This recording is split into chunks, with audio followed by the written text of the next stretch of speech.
খলিফাতুল মুসলিমিন ওমর ফারুক রাদিয়াল্লাহু তাআলা আনহুর যুগে একবার রোমান সৈনিকদের সঙ্গে মুসলমানদের যুদ্ধ হয়, লড়াই হয়।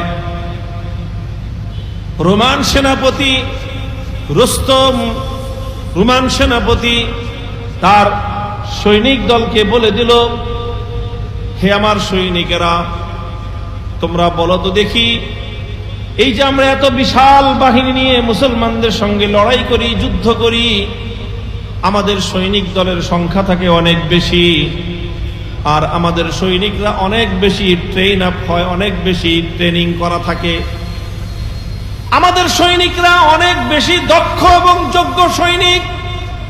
আমাদের সৈনিকদের হাতে যে অস্ত্রগুলো থাকে সেই অস্ত্রগুলো অনেক উন্নত মানের। আমাদের অস্ত্রের তুলনায় মুসলমানদের অস্ত্র অনেক দুর্বল, মুসলমানদের সৈনিকদের সংখ্যাও অনেক কম, মুসলমানদের সৈনিকদের আমাদের মতো উন্নত মানের ট্রেনিং নাই। সব দিক থেকে আমরা শক্তিমান, সংখ্যায় বেশি আমরা, অস্ত্রের শক্তি আমাদের বেশি, টাকার শক্তি আমাদের বেশি, আমাদের সব দিক থেকে আমাদের শক্তি বেশি। কিন্তু যখনই আমরা ওই মুসলমানদের সঙ্গে যুদ্ধের ময়দানে একত্রিত হয়ে যাই, তখন দেখা যায় স্বল্প সংখ্যক মুসলমানদের দুর্বল অস্ত্রের সামনে আমাদের এই বিপুল পরিমাণ সংখ্যক সৈনিক দল আর এই উন্নত মানের অস্ত্র শস্ত্রে সজ্জিত হয়ে আধুনিক এই সৈনিক দল ময়দানে বেশিক্ষণ টিকতে পারে না, ময়দান থেকে পালিয়ে যেতে বাধ্য হয়। তোমরা আমাকে জবাব দাও, মুসলমানদের সঙ্গে আমাদের শক্তির তারতম্যটা কোথায়? মুসলমানরা কোন শক্তিতে বলিয়ান হয়ে আমাদের সঙ্গে লড়াই করে, কোন শক্তিতে বলিয়ান হয়ে আমাদের সঙ্গে যুদ্ধ করে?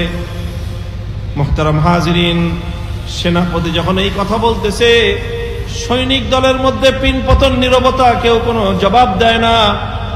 একজন বৃদ্ধ সৈনিক দাঁড়িয়ে বলে, যদি গুস্তাখি মাফ করেন, তাহলে আমাদের এবং মুসলমানদের মধ্যে শক্তির তারতম্যটা আমি আপনাকে বলতে চাই। বলো তুমি, এটাই তো আমি শুনতে চাই। আমাদের মধ্যে আর তাদের মধ্যে কোন রহস্যময় শক্তি রয়েছে তারতম্য করে দেয়, যেই শক্তির কারণে আমরা বারবার পরাস্ত হই, তাদের সঙ্গে আমরা বিজয় লাভ করতে পারি না? তখন সেই বৃদ্ধ সৈনিক দাঁড়িয়ে বলে, আমি মুসলমানদের সঙ্গে অনেকগুলো রণাঙ্গনে লড়াই করেছি, যুদ্ধ করেছি, আর মুসলমানদের শক্তির উৎস খুঁজে তালাশ করবার চেষ্টা করেছি। আমি দেখেছি আমাদের সঙ্গে মুসলমান সৈনিকদের তারতম্য কোথায়, পার্থক্য কোথায়। আমি দেখেছি প্রতিদিন যখন আমরা এবং মুসলমানরা যুদ্ধ